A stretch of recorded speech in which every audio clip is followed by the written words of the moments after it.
Ever loved a movie so much you couldn't wait to own it? You tell your friends, your family, your coworkers, just anyone who would listen.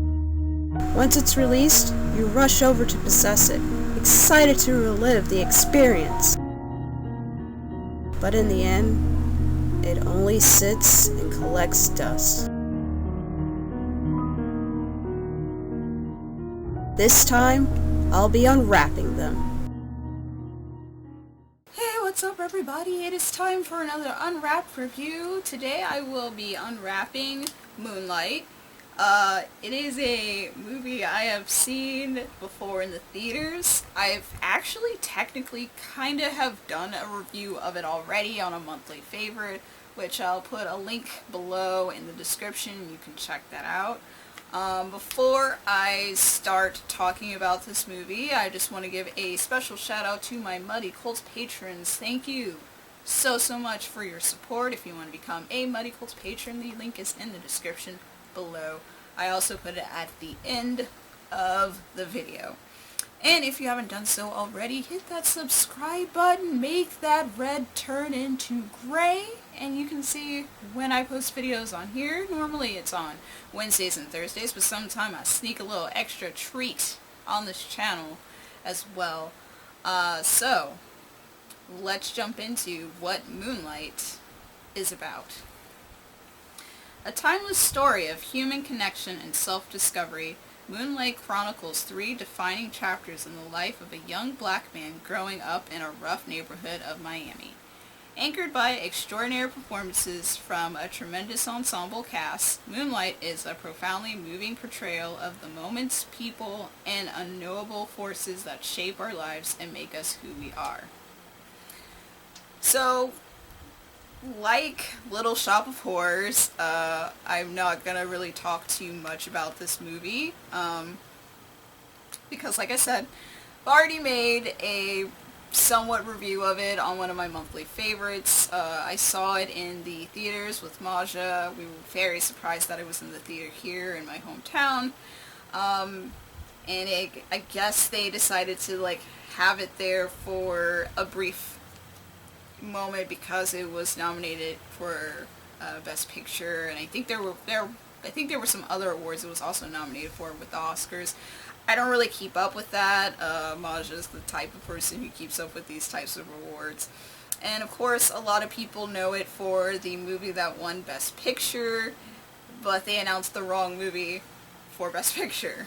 So that's always a memorable moment. I think this was like, 2016 or something like that. Yeah, 2016 or 2017. So I have the Blu-ray version of this movie because I loved it so much. It just was mind-blowing and inspirational and just extremely important, especially for the black community who doesn't have the best relationship when it comes to homosexuality and understanding your sexual identity if it's not, straight. Especially for men.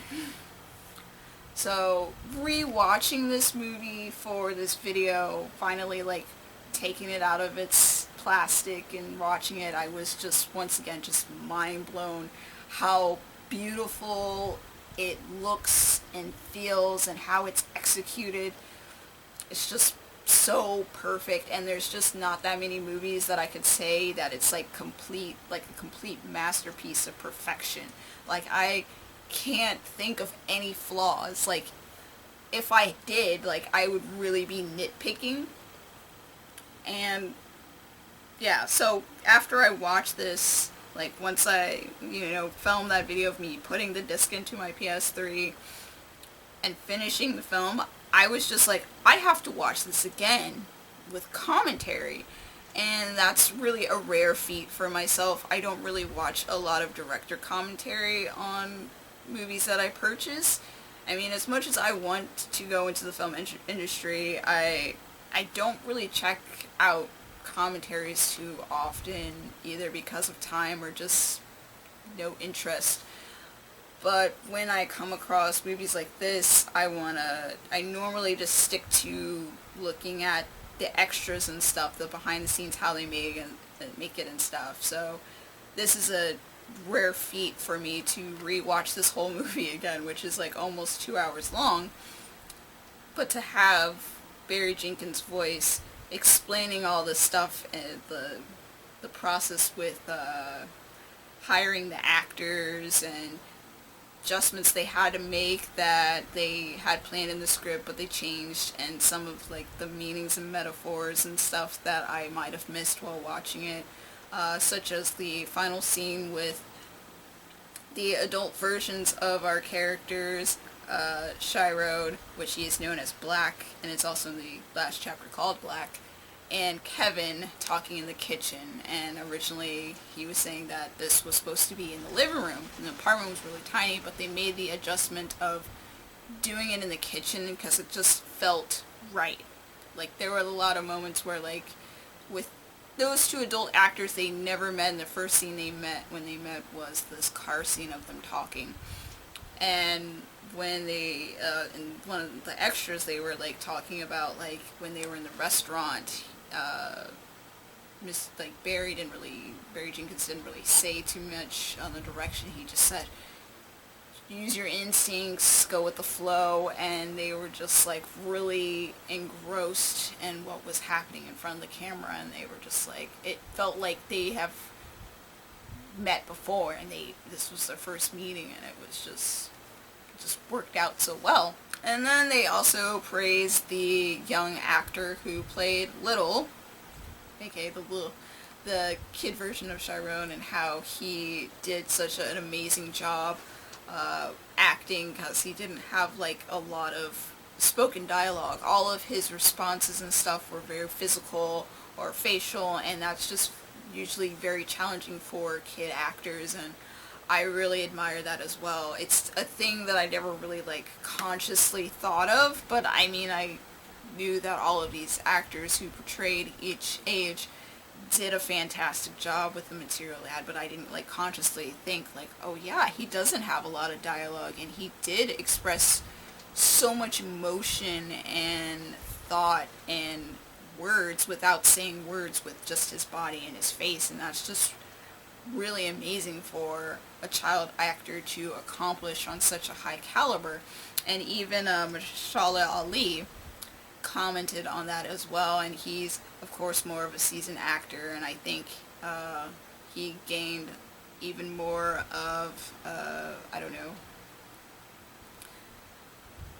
I think he gained more fans and stuff after this movie, even though I believe he was in another show. I'll put like a little correction below, but I've never watched the show, but I have heard of it. I know he had a following from TV, but I feel like he gained a little bit more also from Oscar wins and stuff, and he deserves it. He is a fantastic actor. Apparently this was Janelle Monáe's first acting gig in a movie, and she did a really fantastic job, and she mentioned her inspirations on her character, Teresa, and she's like, you know, that older cousin in the neighborhood who, you know, kind of looks out at everybody. She's cool, but she also knows how to give advice and stuff, and she took advice from that, and she kind of bounced off her energies from Mashallah Ali because they were a couple in the movie. Also, Naomi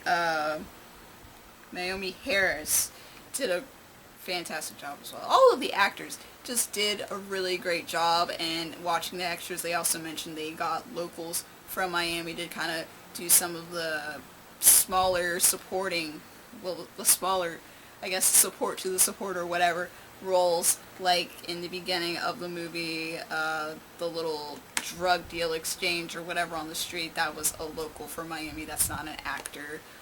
There was another actor, I believe, in there that wasn't an actual actor, but a local from Miami. One thing I learned, and I know I learned a lot while watching this movie, is, especially the extras and stuff, was that this movie was based on a stage play called Boy in the Moonlight, I believe, at Barry Jenkins saw, and he was just really inspired by it, and that's how he came up with the title Moonlight, because he wanted to keep it in there.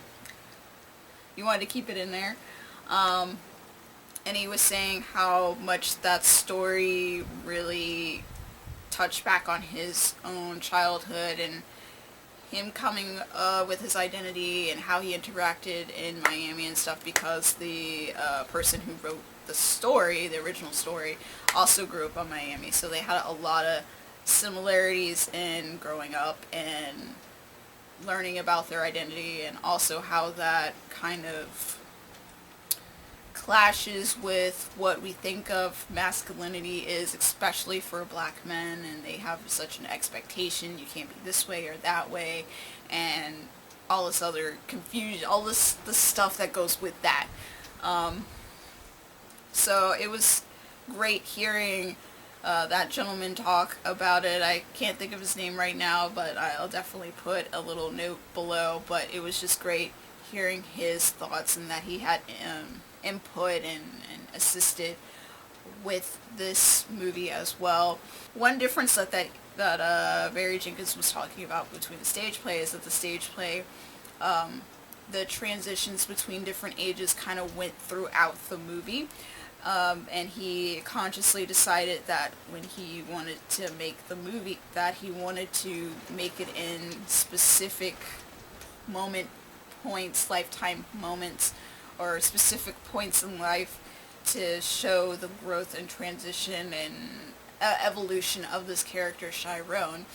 So that's why he had, little Chiron and black, and that just made digesting the story, and of course the evolution and all this other stuff, make more sense. And I think that he did a fantastic job. I don't know what the stage play was originally like, but I believe that this choice that he made was a good one, and the original storyteller, or the person who wrote the stage play, also agreed that this was a good way to go. So, in all that, in conclusion, such forth, thenceforth, whatever, Moonlight is a fantastic movie, and it's one of those rare movies that I have given a 5 out of 5. It's just so good. I feel like it's one of the most important movies for black people to watch. Whether you are straight, queer, gay, bi, pan, whatever you are on the spectrum, also ace, but yeah, whatever you are on the spectrum, I think this is a very important movie for the black community. I would put this up there with Roots. I would put this up there with The Color Purple. Like, I think this is a very important movie for black people. But I am not saying that only black people should watch this movie. I think everyone should check this out, especially if you want to go into filmmaking. This was just a fantastic piece of art, and it deserved every bit of accolade and praise that it has received, especially over the years, and I think more people should continue to talk about it, keep its, legacy on. I think this is definitely going to be a modern classic, but yeah, I really feel strongly that this should be, highly recommended, movie for the black community, because it just delves into so many intersections of, boyhood, manhood, that I think everyone could take away and pass that along to their children, especially their sons. So that's it for my Unwrapped review of Moonlight. Like I said, definitely check it out. If you have already seen this movie, please leave a comment below. I would love to hear your thoughts about this movie. And also, if you like this review, please give it a thumbs up. And I'll see you guys next time in another video. Peace.